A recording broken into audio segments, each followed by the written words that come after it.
మనం ఈరోజు echelon form problems చేద్దాము. Convert the given matrix into echelon form and find its rank.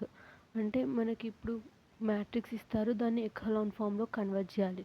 ఎఖలాన్ ఫామ్లో only రో ఆపరేషన్స్ యూస్ చేస్తాము. అంటే ఇప్పుడు ఇచ్చిన మ్యాట్రిక్స్లో ఇది డయాగ్నల్ కదా, ఈ డయాగ్నల్ కింది ఎలిమెంట్స్ మొత్తాన్ని జీరో చేసుకోవాలి ఫస్ట్. అంటే ఈ 4, 8, 4 ఇవన్నీ కింద ఈ 3 జీరో చేసుకోవాలి, అంటే డయాగ్నల్ కింద ఉన్నవి. అది ఓన్లీ రో ఆపరేషన్స్ యూస్ చేసి చేయాలి. సో ఇప్పుడు డయాగ్నల్ ఇది కదా, డయాగ్నల్ కింద ఏముంది 4, అంటే 4ని జీరో చేసుకోవాలి రో ఆపరేషన్ యూస్ చేసి. అంటే రో 1ని యూస్ చేసి రో 2లో 4ని జీరో చేసుకోవాలి.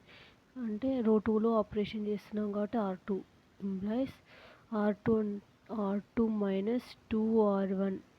అంటే ఇప్పుడు R2 4 కదా, మైనస్ 2R1 అంటే R1 అంటే 2 ఇంటూ 2 4 అవుతుంది. సో అట్లా ముందైతే 2 1 3 5. ఇప్పుడు చేద్దాం దీన్ని. R2 అంటే 4, సో 4 మైనస్ 2 ఇంటూ R1 అంటే ఏముంది 2. So 4 minus 4 is equal to 0. ఇప్పుడు మనం ఇది 2 మైనస్ ఇక్కడ 1 కదా, 2 into 1 is equal to 2 minus 2 0. ఆ తర్వాత ఇది 1 కదా, 1 మైనస్ ఇది 3. 2 into 3 is equals to 1 minus 6 is equals to minus 5. ఆ తర్వాత ఇది number 3 5. So 3 minus 2 into 5, 3 minus 10 is equals to minus 7. అంటే ఇవి రో 2 ఎలిమెంట్స్. సో ఇప్పుడు 0 0 మైనస్ 5 మైనస్ 7 ఇవి నార్మల్గా రాసుకుందాం.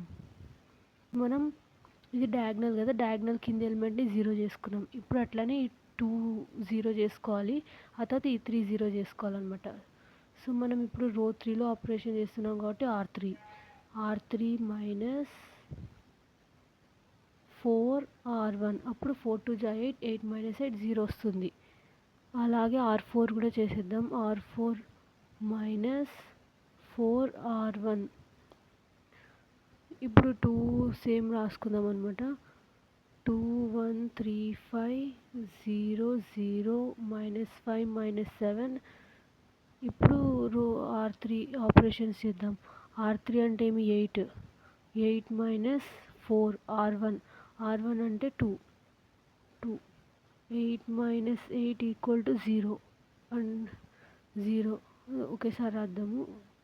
ఇక్కడ 4 కదా, 4 మైనస్ 4 ఇంటూ ఇక్కడ 1 ఉంది 1.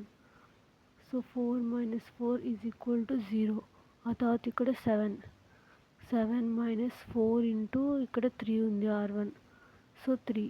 7 మైనస్ 12 ఈజ్ ఈక్వల్స్ టు 5. ఆ తర్వాత 13, R3 అంటే 13 కాబట్టి 13 మైనస్ 4 ఇంటూ ఇక్కడ 5. 13 minus 20 is equals to minus 7. So ఇప్పుడు R3 ఎలిమెంట్స్ వచ్చేసి రాద్దాం ఇక్కడ. R3 0 0 minus 5 minus 7. ఇప్పుడు R4లో రో ఆపరేషన్ చేద్దాం. R4 అంటే ఏమి 8, R4 మైనస్ 4R1 కదా, R4 అంటే 8 minus 4 into 2 is equal to 8 minus 8 equal to 0. ఆ తర్వాత ఇక్కడ R4 అంటే 4 ఉంది. సో ఇక్కడ 4 మైనస్ 4 ఇంటూ R1 అంటే 1 ఉంది. So 1 is equal to 4 minus 4 equal to 0. ఆ తర్వాత ఇక్కడ మైనస్ 3 ఉంది. మైనస్ 3 మైనస్ 4 ఇంటూ R1 అంటే 3 ఉంది. So 3 minus 3 minus 12 is equals to minus 15.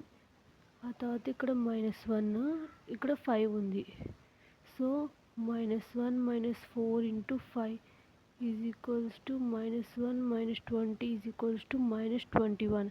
So ఇప్పుడు ఇవి R4 ఎలిమెంట్స్ వచ్చినాయి. R4 ఎలిమెంట్స్ సో రాసుకుందాం ఇక్కడ. 0 0 మైనస్ 5 మైనస్ 21.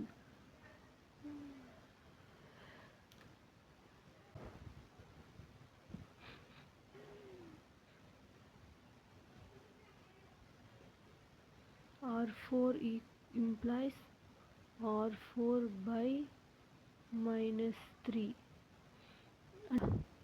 మనం R4/-3 తీసుకుంటున్నాం, ఎందుకంటే ఇది రెడ్యూస్ అవుతుంది. 3తో 2 డివైడ్ అవుతాయి కాబట్టి 3 తీసుకున్నాం. సో ఇప్పుడు రాద్దాం. 2 1 3 5 0 0 -5 -7 0 0 -5 -7 ఇంకా 0 0. ఇక్కడ R4 కదా, R4 అంటే ఏముంది, -15/3 అంటే 5 వస్తుంది, -5 వస్తుంది. సో -5. ఆ తర్వాత ఇక్కడ 21 -21/3 -7. సో ఇక్కడ -7. ఇప్పుడు చూడండి, మనం ఇది 0 చేయాలి, రైట్? ఇది డయాగ్నల్ ఎలిమెంట్, ఈ కిందవన్నీ 0 చేయాలి. ఇంకా మీరు ఇంకొకటి అబ్జర్వ్ చేస్తే ఇక్కడ థర్డ్ రోలో ఫోర్త్ రోలో సేమ్ ఉన్నాయి ఎలిమెంట్స్. అంటే ఈ రెండు R2తో యూస్ చేస్తే రెండు జీరోస్ అయిపోతాయి. సో అట్లా 0 అయితే మనము ఈ రెండింటిని 0 చేసుకోవాలి. ఒకవేళ ఇక్కడ వేరే ఏదైనా ఎలిమెంట్ ఉంది 0 అవ్వదు అన్నప్పుడు మనం దాన్ని 0 చేసుకోము. సో ఇప్పుడు 0 చేసుకుందాము.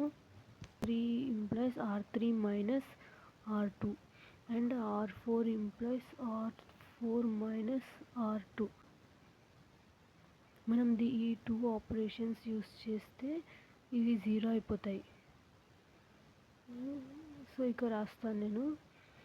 2 1 3 5 0 0 -5 -7 అండ్ ఇప్పుడు R3 minus R2. R3 అంటే -5 R2 అంటే -5 -5 + 5 = 0. ఆ తర్వాత ఇక్కడ -7, ఇక్కడ -7. సో -7 -7 -7 + 7 = 0. సో ఇది 0 0 ఇంకా 0 0 వచ్చింది. ఆ తర్వాత రో 4 కూడా same elements and same operation కాబట్టి సేమ్ 0 0 వస్తుంది. 0 0 0 0. ఇది ఎఖలాన్ ఫామ్. అంటే చూడండి, మనం డయాగ్నల్ కింది ఎలిమెంట్స్ మొత్తం 0 అయిపోయినాయి. అండ్ మనకి ర్యాంక్ అంటే నాన్ జీరో రోస్ని ర్యాంక్ అంటాం. అంటే నాన్ జీరో రోస్ ఎన్ని ఉంటే అంత ర్యాంక్ అని. అంటే ఇక్కడ ఎన్ని ఉన్నాయి, ఇవి 0 రోస్, రైట్? ఈ రెండు non zero rows. So rank is equals to 2. So rank is equals to 2.